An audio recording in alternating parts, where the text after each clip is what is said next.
Você está ouvindo mais um episódio do podcast sobre neurociências, produzido em parceria com o programa de extensão Sustenta a Vida da Universidade Federal Fluminense. Meu nome é Adriano Freitas, pós-graduado em neuroaprendizagem e especialista em neuropsicologia clínica. Neste episódio, a gente bateu um papo com Marluce Brasil sobre educação e vários outros assuntos interessantes. Esse papo estará dividido em 3 episódios, nesse e mais 2. E vale a pena, foi um papo maravilhoso.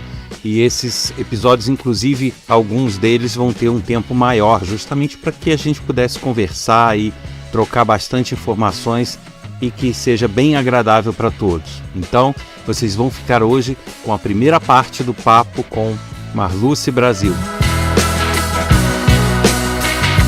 Então eu aconselho quem curte redes sociais, quem está nelas, que entre, siga, tanto faz o TikTok, quanto o Instagram, quanto o Facebook.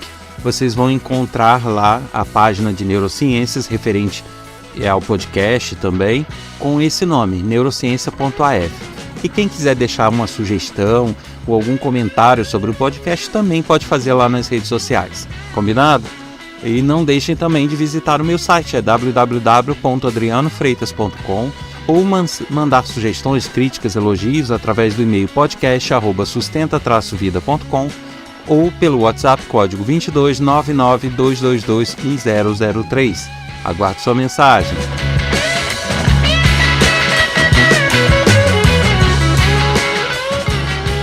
E hoje a gente está aqui com uma convidada muito especial. Aliás, eu diria que para lá de especial, uma pessoa show de bola que eu conheci já tem algum tempo e que cada vez está mais famosa na internet. Ela é de Campo Grande, se não me engano, vai falar melhor sobre ela, que é a Marluce Brasil. Então eu vou pedir para ela se apresentar um pouquinho para vocês, que ela vai ter muita informação, vai ser um papo muito gostoso, eu tenho certeza disso. Marluce, seja bem-vinda e espero que seja bem produtivo o nosso papo. Com certeza vai ser, Adriano. Muito obrigada pela acolhida. É um prazer imenso estar aqui com vocês. Eu moro realmente em Campo Grande há 10 anos, capital do estado do Mato Grosso do Sul, mas eu sou pantaneira mesmo, nascida e criada em Corumbá, fronteira com a Bolívia. E sou professora aposentada, sou escritora. Eu, quando digo escritora, eu digo todos os tipos de escrita, desde poemas até romances, mas principalmente aquilo que fala dos sentimentos e da vida da pessoa, né? A gente procura só encaixar os escritos dentro da preferência do leitor. E fui cantora da noite durante 45 anos, sou mãe, sou avó, mas o meu maior predicado é ter nascido mulher. Com toda certeza.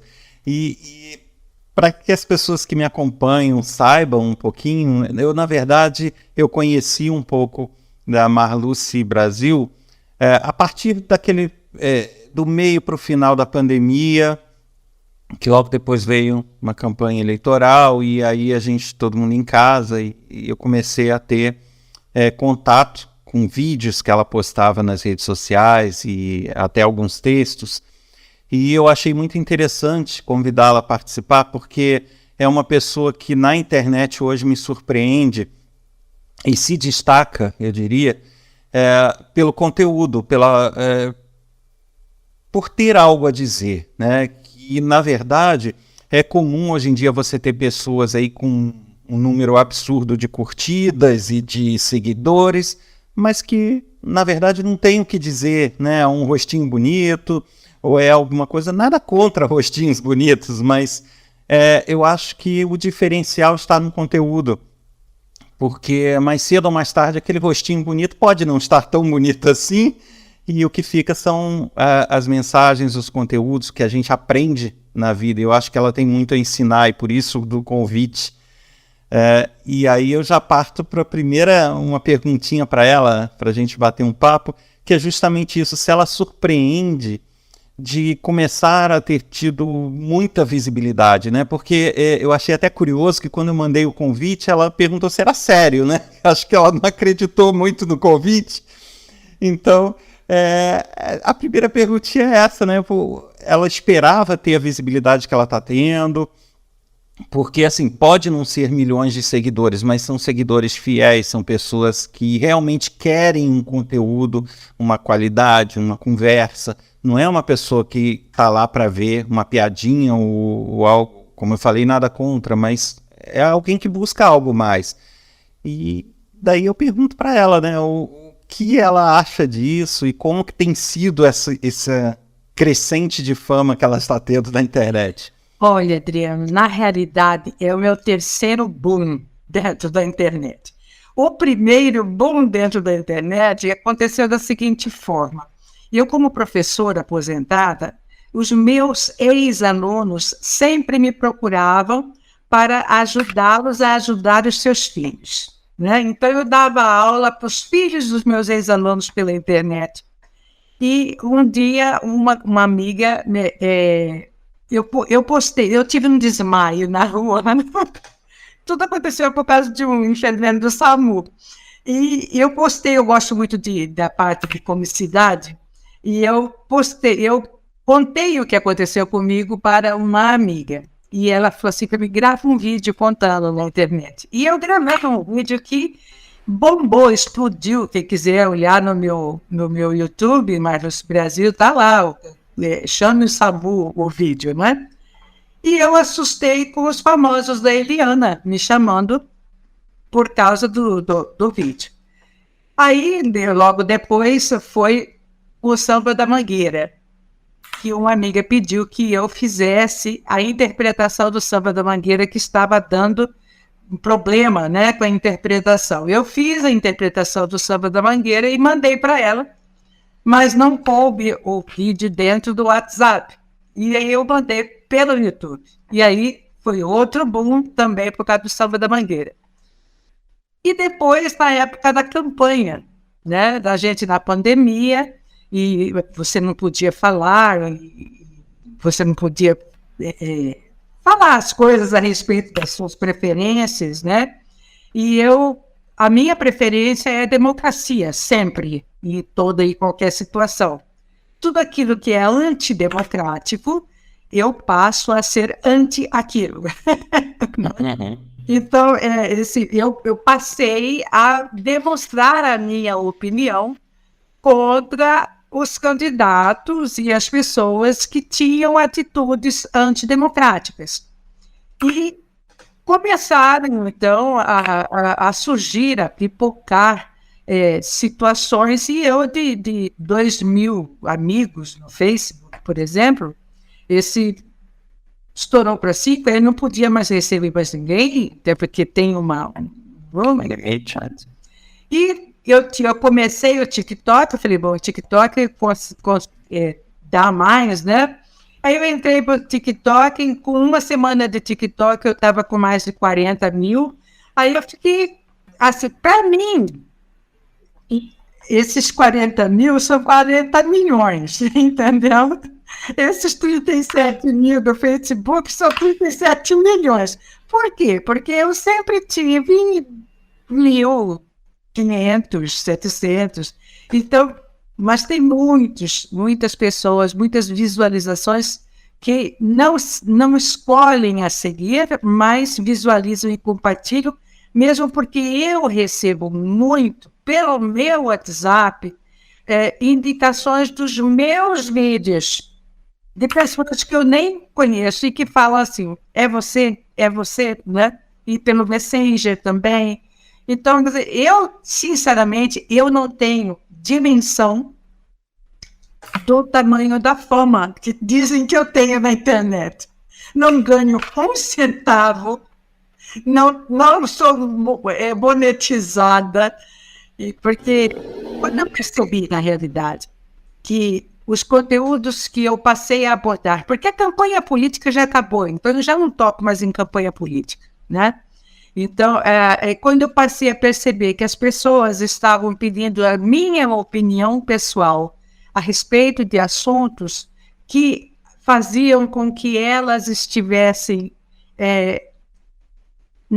como que eu vou dizer, que elas estivessem insatisfeitas, incomodadas, não na sua zona de conforto, e elas pediam-me que eu desse um conselho. Eu sempre dizia assim, conselho não se dá, né? Você diz para as pessoas o que você faria em tal situação. E aí a pessoa filtra, né?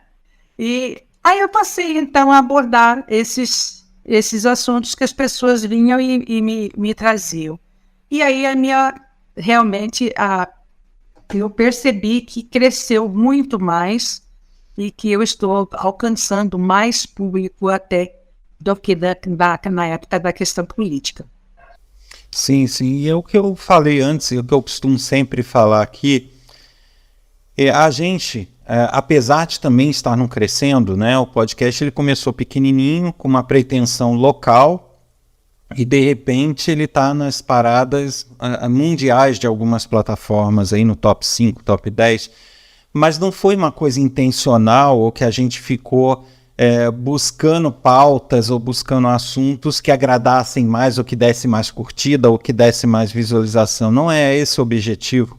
Eu costumo dizer que eu prefiro ter uma audiência com 10 pessoas, mas que realmente tem interesse no que a gente está propondo, que a gente está falando, do que eu ter 1 milhão que mal estão aí, sabe? É uma curtida e nem assiste, nem escuta, e nem assimila, e nem troca informação. Eu acho que essa métrica que se faz de números de curtida, números de seguidores, é muito, mas muito relativa, né? E é o seu caso. Eu acho que os 30 e poucos mil que a senhora tem, eles valem realmente milhões, porque eu percebo que são 30 e poucos mil que te assistem, que te compartilham e que podem não compartilhar 100% das suas ideias, mas elas vão absorver alguma coisa, vão filtrar alguma coisa, né? É diferente de você ter... eu às vezes entro para verificar material que está no TikTok, alguma coisa assim, eu vejo assim uns vídeos, eu falo, gente, como que esse vídeo pode ter, sei lá, 3 milhões de visualizações e compartilhamento? Porque a vídeo às vezes não é nada, é a pessoa mostrando o rosto, a pessoa, né? Outro dia eu vi um rapaz de sunga colocando uma bermuda e pronto, é isso o vídeo. Eu falei, pera lá, é isso? Né? Então, eu fico pensando assim, a gente não pode, claro, não é uma censura, cada um faz o que quer, mas eu fico pensando assim, no declínio que a gente está tendo de qualidade né, no nosso dia a dia, nos materiais, na mídia, em todos os lugares. Então as pessoas, elas, lógico, não posso generalizar, mas um bom grupo delas, e cada vez maior, não está mais raciocinando, não está mais tendo senso crítico, né? Eu acho que o maior problema é o senso crítico. As pessoas estão engolindo o que vem, o que se apresenta. Eu acho que nesse caso os teus materiais, eles entram nesse nicho, né? De quem busca um diferencial, quem não busca, né, só uma curtida ou só um segmento. Mas enfim. Então, essa explosão na internet aí vem num momento de pandemia ou de política, mas a senhora, como falou, é uma escritora, uma educadora, né? E assim, qual a tua percepção enquanto escritora, enquanto educadora, justamente disso que eu estou falando, né? Da questão conteúdo, da questão educação, da questão formação das pessoas, e da própria educação no nosso país. E qual é a visão que se tem hoje em relação à educação que se tinha um tempo atrás, ou que podemos ter? Qual é a percepção que a senhora tem em cima desse assunto aí da educação?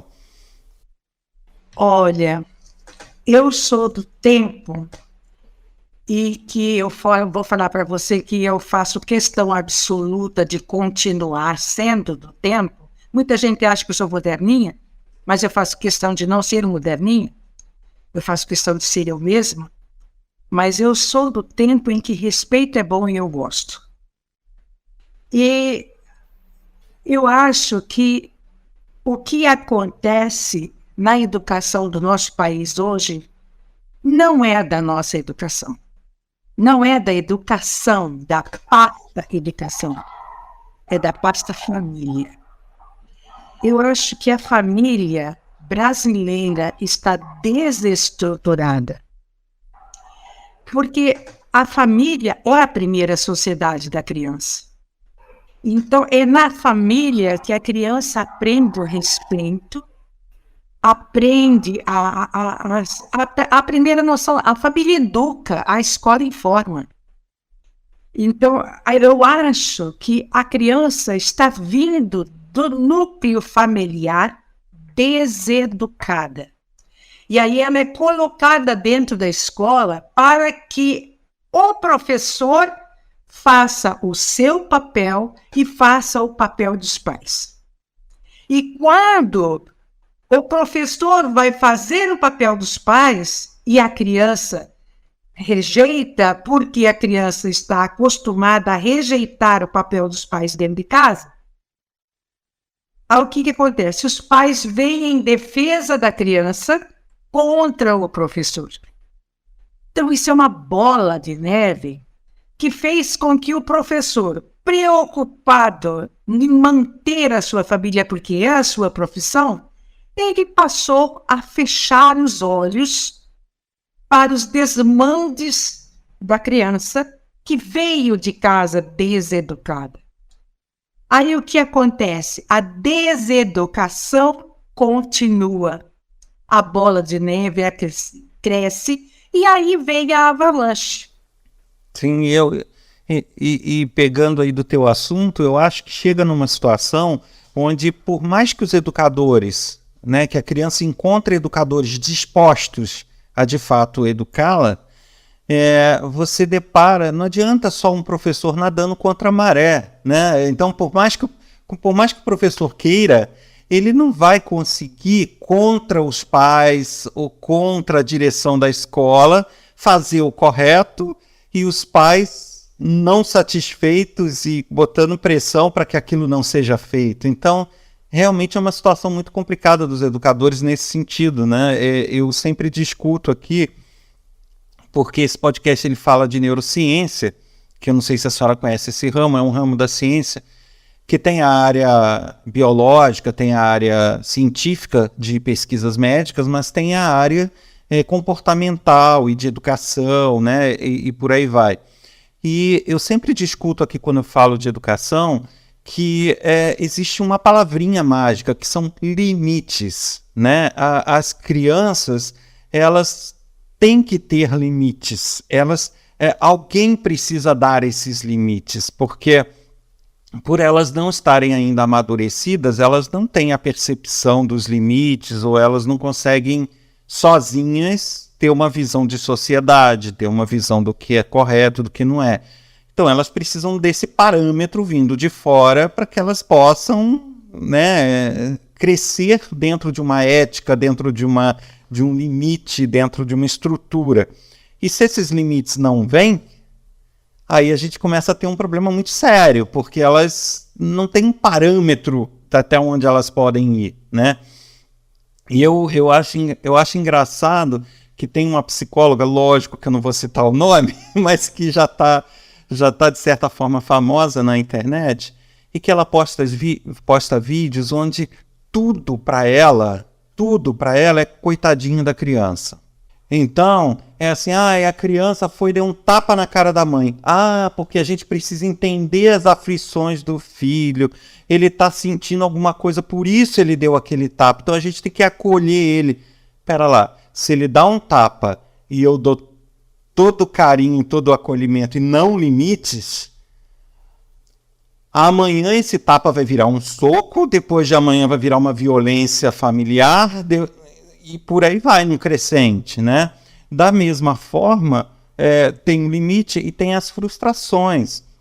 Mas eu acho que a educação embarcou um pouco nessa, né, de você não poder deixar a criança se frustrar.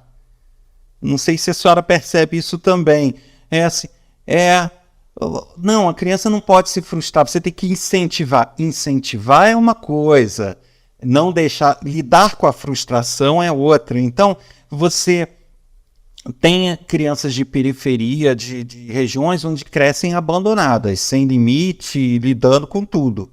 Agora, você tem crianças eu digo filhinho de papai, mas não é aquele filhinho de papai rico, é que tem realmente uma família e que não está jogada ao léu, mas que ela cresce, primeiro, sem limites e, segundo, não podendo se frustrar, porque não deixam. Como que essa pessoa vai virar um adulto capaz de lidar com as frustrações da vida, né? Ele vai virar um mimado, que quer fazer o que ele quer e bate o pé e faz pirraça depois de grande, porque não, né, sem limite e sem nunca ter lidado com frustração, na primeira frustração que tiver no trabalho, ele entra o parafuso, né? E é isso que eu estou vendo. Não sei se é o que a senhora percebe. Percebo. Inclusive, Adriana, eu acho que educar é basicamente mostrar os caminhos para você lidar com as diversidades e com as adversidades. Então, quando você ensina a criança, você mostra o caminho de uma frustração, como superar uma frustração, ela tem que passar pela experiência, porque a aprendizagem só ocorre quando ocorre a vivência daquilo que está sendo aprendido. Enquanto você não vive, você não aprende. Que é a palavra, aprender. Você não viveu. Por que a professora passa tarefa para a criança tentar fazer sozinho em casa o que ela deu na sala de aula? Para que a criança passe sozinha pela experiência de repetir aquilo que ela fez, para ver se a atenção foi realmente suficiente, se não há necessidade de uma nova explicação de um novo. E até errar, porque ela vai aprender com os erros dela também, né? E aí não pode errar e o pai tem que ir lá fazer para ela, a mãe tem que... Essa psicóloga, se ela está me ouvindo, meu bem, volta para a faculdade. Olha, mas, olha, sinceramente, você falando, deixa eu só falar para você, esse aqui é o meu último livro, que eu vou mandar para você, tá? Oh, que beleza. Depois de minha avó Lucinda. Minha avó Lucinda minha mãe era professora, minha avó Lucinda foi uma das maiores educadoras que eu conheci na minha vida. E ela desenhava o nome. Meu avô, o marido dela, era um letrado. E ela era uma semi-analfabeta. Ela desenhava o nome, ela não escrevia fluentemente. E eu sempre, cada vez que eu entrava numa sala de aula com alunos do antigo magistério, ou quando eu ia numa reunião de pais, principalmente, eu contava a história que a minha avó Lucida falava para mim. Ela dizia o seguinte: filho é como trepadeira. Se você quer que a trepadeira sobe, você finca uma estaca, ela vai subir e vai para cima. Se você quer que ela vá para a direita, você finca a estaca, ela vai para a direita. Para a esquerda, ela finca a estaca. Você tem que fazer isso quando a trepadeira é brotinha. Se você não fincar a estaca quando ela é brotinho, ela vai descer, porque não vai ter direção, vai se misturar com as ervas daninhas e, de repente, ela não é mais trepadeira, é mato. Então, isso ilustra para mim, e eu mostrava para os pais, e aí eu passava a minha palestra para eles sobre a importância da educação dentro de casa, porque isso mostrava para os pais que eles não tinham o direito de jogar na escola, tipo, toma que o filho é teu, toma que meu filho é teu, educa para mim. Tá? Isso aí não podia acontecer. E uma coisa que eu quero contar aqui para você, uma experiência vivida por mim, você imagina, na presença do prefeito. Eu era coordenadora pedagógica lá em Corumbá. E chegou uma mãe de aluno com gêmeos para pedir vaga. E o prefeito estava visitando a escola. E ele estava passando pela minha sala. Ele, a secretária da educação, a minha diretora, eu era coordenadora pedagógica. E a mulher chegou com as duas crianças. Aí ela chegou, sentou assim, falou assim para mim: a senhora que é coordenadora, mandaram eu falar com a senhora. Eu falei: pode falar. E o prefeito passou, ela cumprimentou o prefeito. Aí ela falou assim para mim: eu falei: em que eu posso ajudar? Ela falou assim: eu vim saber se a senhora tem vaga para essas duas pestes aqui. Aí eu olhei para ela e falei, tenho, mas não vou dar. O prefeito parou e olhou para mim. Ela arregalou o olho, a diretora arregalou o olho dele, ela ficou branca. Eu falei, tenho, mas não vou dar. Ela falou, por quê? Eu falei, porque eu não quero investigar meus alunos. Se é peste, a senhora sabe o que é uma peste? Uma peste contagia, minha senhora. Se eu vou trazer uma peste para dentro da escola, eu vou contagiar todos os meus alunos, que eu tenho sim vaga, mas eu não vou dar. Mas eu oriento a senhora o seguinte, a senhora sobe, desce aqui, a senhora vira aqui na rua, subindo aqui, tem uma loja que vende ração, ali tem um pesticida chamado formicida tatu. A senhora compra, a senhora acaba com a peste. Aí ela falou, a senhora está mandando eu matar meus filhos? Eu falei, não, eu estou mandando a senhora acabar com a peste dentro da sua... A senhora falou assim, tem 2 pestes na sua casa? Acaba com as pestes. Agora, a senhora está me... agora que eu entendi, a senhora está pedindo vaga para seus filhos e não para as pestes. O prefeito deu aquele sorrisinho, eu falei, não, para os seus filhos eu tenho vaga, sim. Ela ficou roxa, não ficou vermelha. E a diretora não sabia o que fazer. Depois que ela saiu, o prefeito chegou, bateu o moço no meu ombro e falou assim para mim, a senhora é muito boa no que faz. Bateu assim. Aí a diretora se abriu e sorrisos, né? Porque ela estava desesperada. Então, são situações assim que a gente percebe. Isso é o que a criança escuta em casa, ela acredita. Sim. Né? Quando o pai fala para ela assim, você é uma praga, eu não aguento com você não tem jeito, a criança acredita. Sim. Ou se não acredita naquele momento, por ser muito nova, talvez nem saber o que aquilo representa, né? Mas ela cresce com aquilo, né?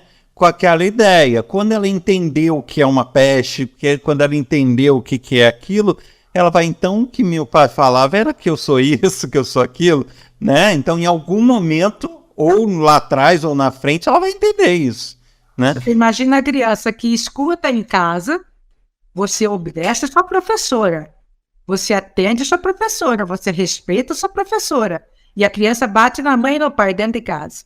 Fala um monte de palavrão, o pai e mãe acham lindo. Aí coloca dentro da escola. Quando chega na escola, a criança vai fazer o que ela faz em casa, o professor diz não.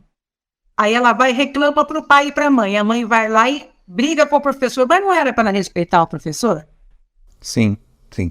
Olha, eu tive uma discussão feia pela internet com uma jornalista do jornal O Globo.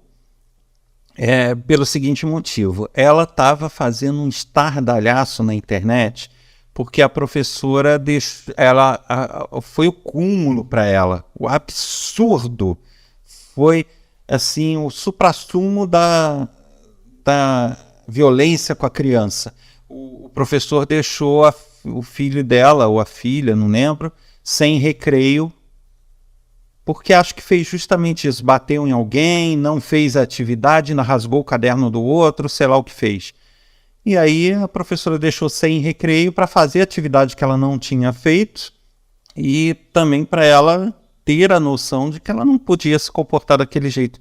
Nossa, mas a jornalista do Globo estava fazendo um escarcéu contra a professora por conta disso. Aí eu falei, olha, tem hora que eu tento me conter, mas tem hora que minha língua, meus dedos, não dá para segurar. Eu falei, pera lá, você esperava o quê? Que a criança socasse o nariz da outra até quase quebrar, fizesse isso, fizesse aquilo, e coitadinha da minha filha, vai pro recreio e vai brincar? Ao contrário, né? Com a filha dela, talvez ela cobrasse ela cobrasse alguma coisa. E aí eu ainda perguntei, que violência a professora fez? Perder um recreio, um dia, isso é uma violência contra a criança? Porque ela ficou frustrada porque viu todo mundo sair para o recreio e ela não. Falei, gente, é muito mimimi e pouca educação, né? Então, assim, é isso. E uma outra coisa que eu discuto muito aqui no podcast, eu não sei se a senhora também percebe isso, é a questão da medicalização e dos transtornos. Porque como é uma área de atuação minha, né, eu sou neurociência comportamental e aplicado à educação, a minha especialidade. Então, o que eu percebo? Tudo vira um transtorno, tudo vira um nome para justificar o comportamento. Só que muitas vezes não é uma questão de falta de educação, de falta de limites, e se coloca uma etiquetinha de que ela tem um transtorno, como se aquilo justificasse a falta de educação ou a falta de limites, e muitas vezes se dá até medicamentos para a criança. Não, ela tem TDA, ou ela tem transtorno desafiador opositor, que é um que está muito, que é quando a criança põe o dedo na cara dos pais e enfrenta os pais. Só que assim, os transtornos existem? Existem. Eu não sou doido de falar que as pesquisas são furadas, tá? Mas a estimativa que os próprios pesquisadores têm é que 80% a 85% dos diagnósticos são equivocados. É uma taxa altíssima de sobrediagnóstico, né? O que eu vejo falar de TDA, todo mundo hoje em dia tem TDA, já reparou? Não sei o que, TDA. Mas é o que eu canso de falar, gente. Na minha época, eu chegava da escola, eu estudava de manhã, chegava da escola, almoço, ia para o quarto fazer as tarefas. Eu não tinha celular, eu não tinha videogame, eu não tinha, né? Hoje você chega na casa das pessoas, tá lá a criança fazendo atividade com o celular na frente, o videogame do lado, a música ligada alta não sei aonde, a televisão lá, a internet aqui, o troço apitando, o WhatsApp apitando no ouvido dela. Como que uma criança dessa pode conseguir se focar em realmente aprender se ela tem um monte de estímulos que agradam mais ela ao redor dela, né? Ela não vai. Aí, não, a criança tem TDA. Lógico que numa situação dessa, tem crianças que vão saber lidar melhor com isso e vão conseguir. Agora, tem criança que já tem uma certa dificuldade com a tarefa, não gosta da tarefa, isso, aquilo. Ela vai se dispersar em qualquer outra coisa que não seja tarefa. E aí você bombardeia ela com estímulos e quer que ela se concentre? Como assim?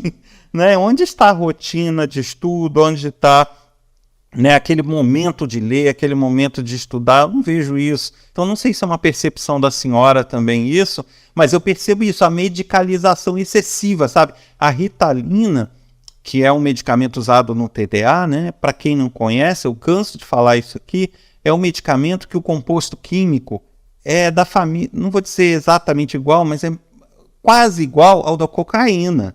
É da classe das metanfetaminas. Então, você vai dar um composto desse para o filho, pelo simples fato dele não ter uma rotina adequada de estudo, entendeu? Vai resolver? Vai deixar ele igual um robozinho lá focado. Mas espera lá, e o preço que vai se pagar por isso, a longo prazo, né, para a criança? Mas não, para o pai é mais fácil dar um remedinho e largar para lá, né? Pro educador é ótimo, é menos um para chatear na sala, tá lá igual um robozinho. O pai é maravilha, não precisa fazer nada, é só dar o remedinho. O médico, legal, porque o médico deu e é o grande médico, resolveu o problema com comprimido. Mas é aquela criança quando virar adulto, quando virar jovem, depois de uso contínuo de um medicamento desse, né? Então, eu repito, não que eu diga que a medicação é errada, não deva ser usada, não deva existir, ou que o transtorno não existe.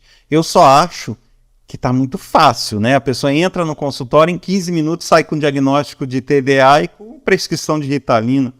É essa percepção que a senhora tem também?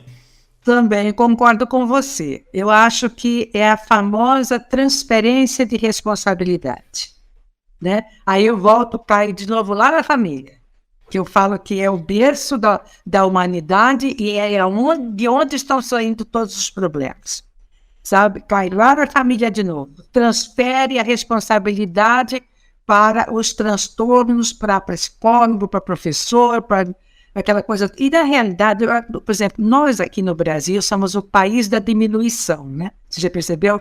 O cara chama-se Maximiliano, todo mundo chama ele de Max. Chama Alberto, todo mundo chama ele de Beto, né? Aí a criança tem um transtorno e eu posso falar para você como educadora, você como educador também, a síndrome de Asperger é muito mais comum, mas as pessoas não conseguem e não entendem a dimensão do Asperger.